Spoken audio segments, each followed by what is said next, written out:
신명나는 우리 역사 시청자 여러분 안녕하십니까?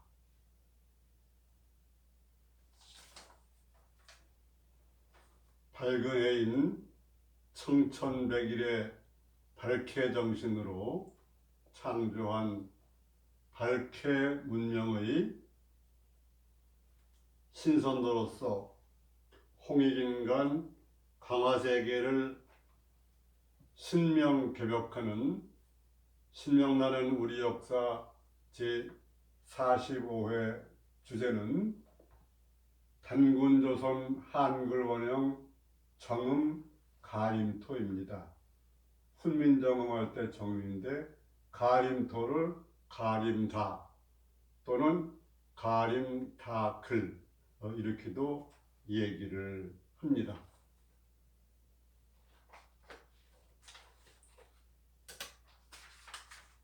먼저 단군조선 이전에 배달국, 즉 박달국의 문자 상황을 먼저 보도록 하겠습니다. 배달국 시대에는 문자로서 신지혁덕이 만든 녹도문, 사슴발자국을 보고 만든 글자, 또 자부선인이 만든 비글, 꽃글, 또 순목 이런 여러 가지 글자가 있었고, 배달국의 동의족 창일 선생이 한자를 최초로 집대성에서 만들었습니다. 한자를 중국 사람이 만든 것으로 알고 있는데 이것은 전혀 잘못된 것이고, 우리 동이족이고 배달국의 창일 선생이 최초로 집대성에서 만들었습니다. 그러나 그런 글자가 좀 많이 어렵고 그렇기 때문에 백성들 사이에 소통이 잘 안 돼서 왕건 단군 때에는 그 신비한 전자가 있어서 청구 등 구려족 지역에서 두루 쓰이기 또 했다고 합니다. 단구조선 초기의 백성들은 풍속이 서로 다르고 지방마다 서로 말이 달라서 한자가 진서로 있었어도 통화가 잘 안 되고, 열 가족의 그런 고울말이 대부분 안 통하고 백리를 나가면은 더 통하지 않고, 그래서 단군의 그러한 왕검이나 부단군이나 이런 분들이 고민을 했는데, 그것을 3세 가륵 단군 때 가륵 단군이 삼남 을보륵에게 명해서 정음 38자를 만들게 했습니다.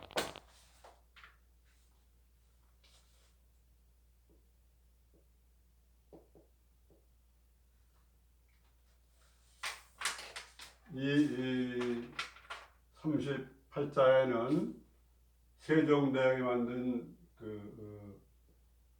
28자 가운데 이 글자만 빠져 있고 다 들어있다, 그렇게 말할 수 있습니다.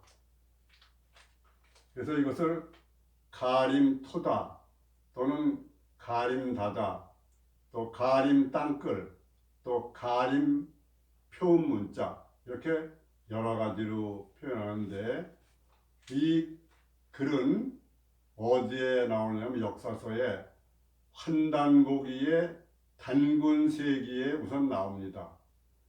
그것은 우리 민족의 자주 역사를 지켜온 유명한 고성시 가문의 행천 이암 선생이 쓴 단군세기에 나오고, 또 발해의 그러한 단군의 동생인 대야발이 쓴 단기 고사에도 이 정음 38자를 만들었다는 것과 그 글의 모양이 모두 나옵니다. 지금 여기 이렇게 보이는 건데,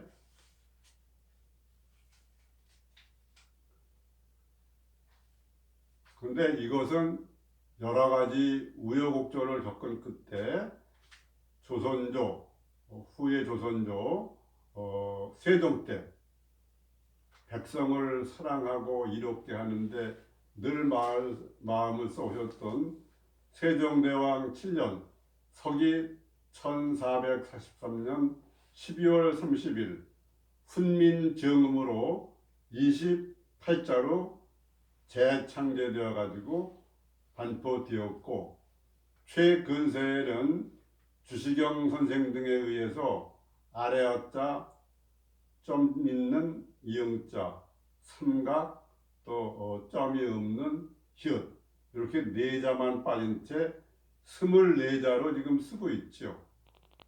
그래서 많은 사람들은 아래아자라든지 이 쓰지 않는 네 글자도 마저 써서 이렇게 하는 것이 그 전세적인 한글, 전 우주적인 글자로 해서 한글에 그런 도움이 될 거다, 이런 얘기들을 하고 있습니다.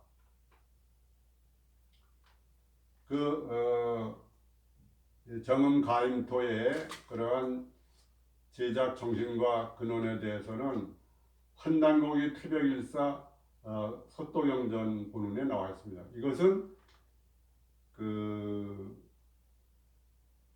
단군세계를 쓰신 행촌 이암 선생의 손자가 세종대왕 때 그 정몽주의 문인으로서 그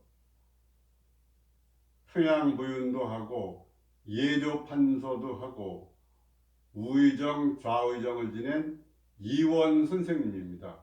이분이 한글 창제에 결정적인 역할을 했고, 그의 손자인 고성리 씨의 그 이맥 선생이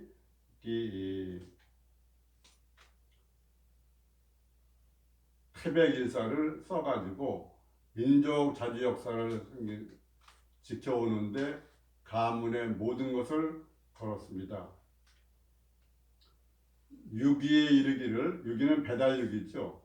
신에게 일찍이 태백산 푸른 바위벽에 있었다. 그 모양은 기억과 같았으며, 이것은 세층 신기선인이 전한 것인데 옆으로 쓴 한일자를 꺾어서 만들었다, 이러한 내용이 있어서 홍일인간 광화석의 사상을 바탕으로 하고 있다. 그러면 또 대변설이라는 책의 주에 말하기를, 우리나라 남해안 낭아리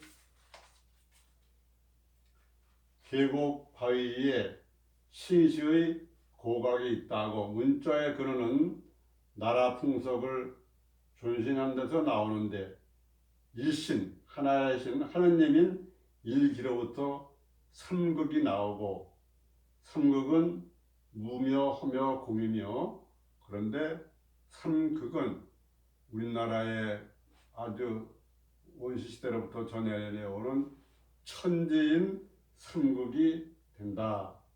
그래서 회삼기일이고, 그래서 이 가림토를 만들 때 천지인 여기에서 따서 둥그러운 걸 상징하는 아래아자, 또 땅을 상징하는 의, 또 사람을 나타내는 이 세 자를 조성해서 모음을 만들었다 그럽니다.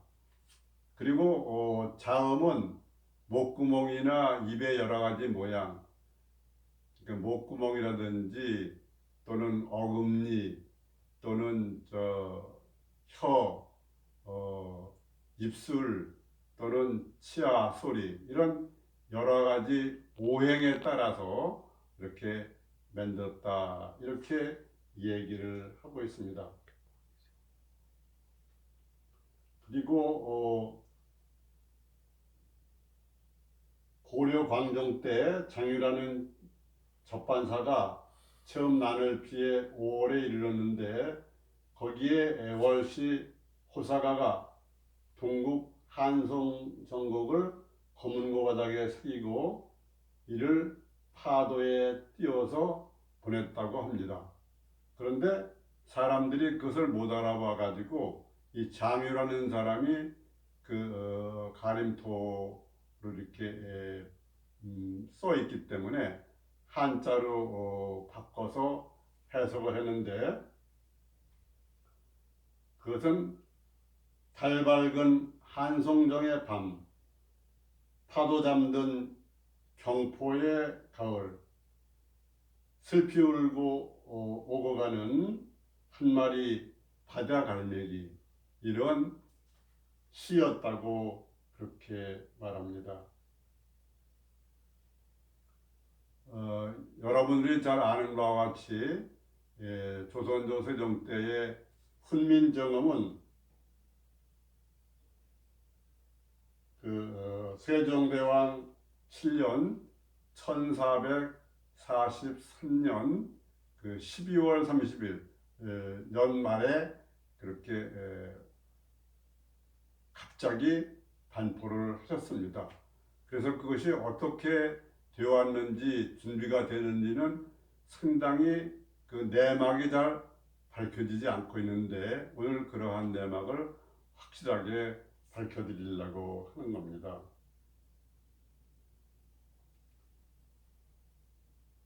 이 한글 반포에 관해서 세종실록 백상권에 실렸는데, 언문은 모두 옛 글자를 본받아 되었고 새 글자는 아니다.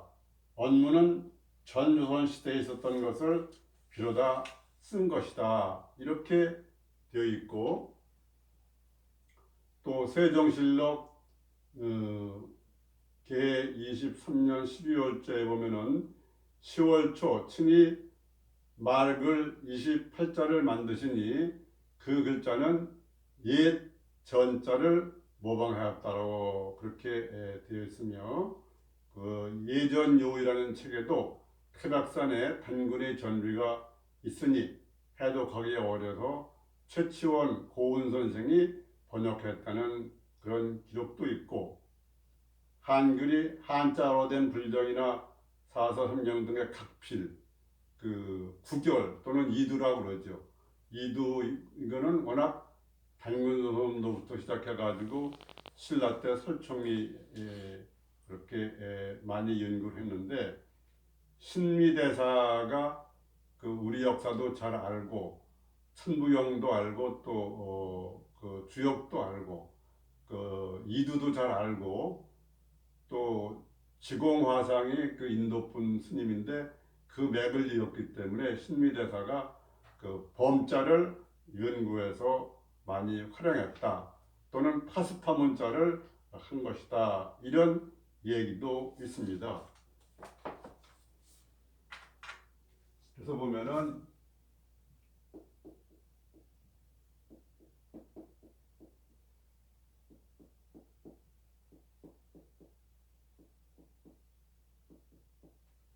자방고전, 글자를 옛 전자를 모방해서 했다, 이런 것이 명백하게 나오고, 또 하나는 스스로 전조선의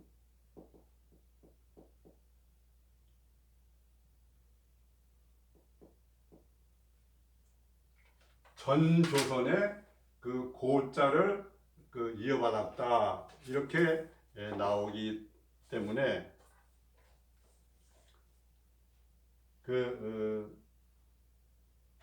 확실하게 단군조선의 을보룩이 만든 정음 38자, 이것을 보고 만들었기 때문에 그렇게 많은 어려움이 있지 않은 가운데 한글 창제해서 반파하고 그러는데, 이것은 물론 거의 전적으로 세종대왕이 중심이 된 것입니다. 기본적으로는 그러니까 재창제지만, 창제라고도 하는 것은 왜 그러냐면 글자에 만들어서 어떻게 만드느냐, 조합을 하고 어떻게 부르느냐, 어떻게 음운을 부르느냐, 또는 그것을 응용해서 어떻게 쓰느냐, 이런 것은 전부 세종조 때 와가지고 했기 때문에 창제라고 해도 된다. 그렇게 말씀드릴 수가 있습니다. 그러면은 어떻게 해서 세종대왕이 그 훈민정음을 창제하게 되었느냐 하는 걸 보면은 아까 얘기한 평양부윤도 지내고 예조판서와 우의정, 좌의정을 지낸 이원,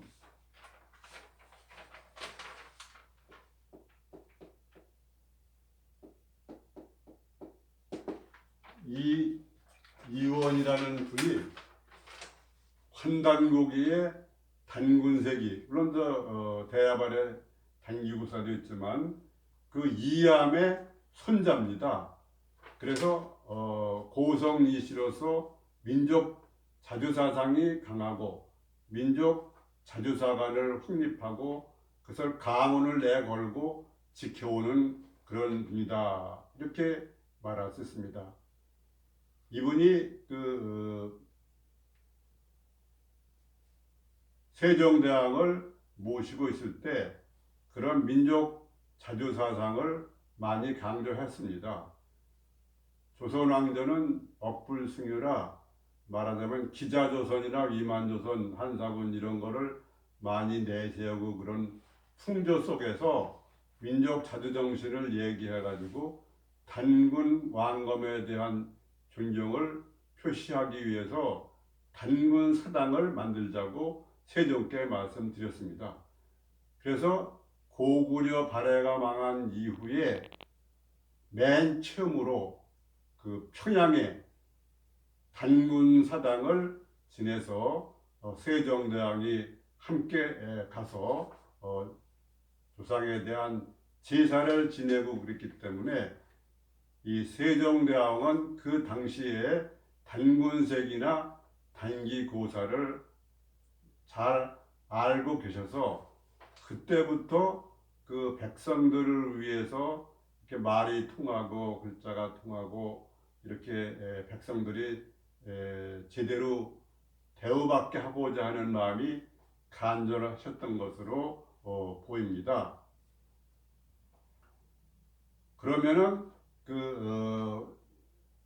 38자 가림토 정음으로부터 이제 글자를 골라내고 하니까 상당히 쉬웠을 겁니다. 생각보다는. 그러면 실제 한글을 창제하고 반포해서 알리는데 공을 많이 세운 사람들이 누구냐 하면은 지금 여기 얘기한 행촌 이암의 손자인 이원이라는 그런 단군사당을 세우게 하고 또 단군세기를 알려준 이원이 있고 다음에 실제적으로 또 공헌을 많이 한 사람은 김수성, 김수원 형제입니다. 이 두 형제는 집현전 학사인데 김수성 선생은 불가에 일찍 출가해서 신리대사라 그러고 주로 속리산, 복천암, 복천사에 많이 머물렀습니다. 이 신리대사의 공헌이 아주 큽니다. 여러 가지 글자나 이런 거 만들고 음운도 많이 연구했고 이두도 연구했고 또 산스크리트도 연구했고 역사에 관심도 많고 이두도 연구했고 천부경이나 주력도 이렇게 하고 그랬습니다. 그래서 이 두 형제가 했는데 그래서 신미대사는 나중에 한글 창제하는 데 하고 궁궐의 내불 땅에도 다니고 그러면서 공을 많이 세웠기 때문에 나중에 세조 대왕이 시호를 내렸는데 좀 길지만 그걸 보면 선교정 도청서 밀전정법 비지상원 우궁이세 원흉무의 해갑존자라는 어마어마한 그러한 시호를 내렸습니다. 여기 특히 나오는 게 우국이세라는 말이 있습니다.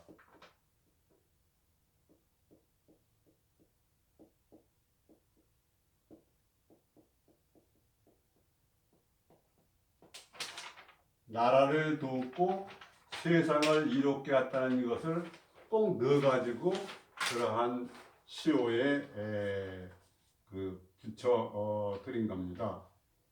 그리고 물론 나중에 집현전에 부지학인 그 최만희 이런 사람들이 아주 적극적으로 반대하고 그랬지만 그 유학자 쪽에서는 정인지와 신숙주가 그 한자 음과의 이런 걸 관련을 위해서 요동에 이런 그 유배 와 있던 황찬이라는 분을 13차례 나가서 만나고 연구를 하는 그런 공이 있고, 이 한글 창제는 그 업불승유 상태 속에서 불교 쪽을 여러 가지 활용하고 그런 면이 있었기 때문에 은밀하게 추구해서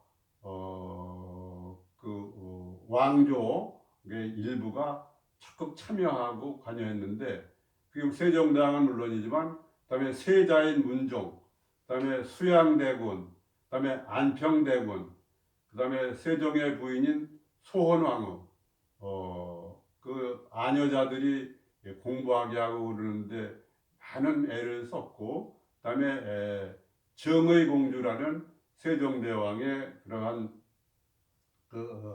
따님이 있었습니다. 이런 분들이 주로 많이 연구해 가지고 이러한 훈민정음을 창제해서 발표했고, 그 후에 그 최초로 만든 그러한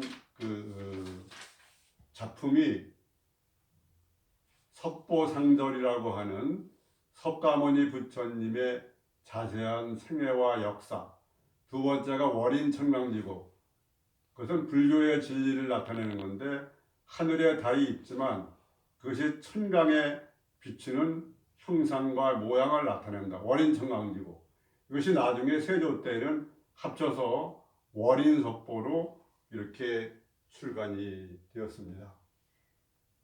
그래서 지금은 한글 훈민정음이 전 세계에 퍼지면서 세계에서 가장 뛰어난 글자로 우리가 존경을 받고 존중을 받고, 우리 민족이 그러한 발해 문명의 중심으로서 세계 문명을 이끌어 나가는데 중요한 역할을 하게 된 것인데, 그래서 오늘은 신명나는 우리 역사 제45회 단군조선 한글 원형 정음가림토 또는 정음가린다, 이런 제목으로 말씀드렸습니다. 신명나는 우리 역사 시청자 여러분, 감사합니다.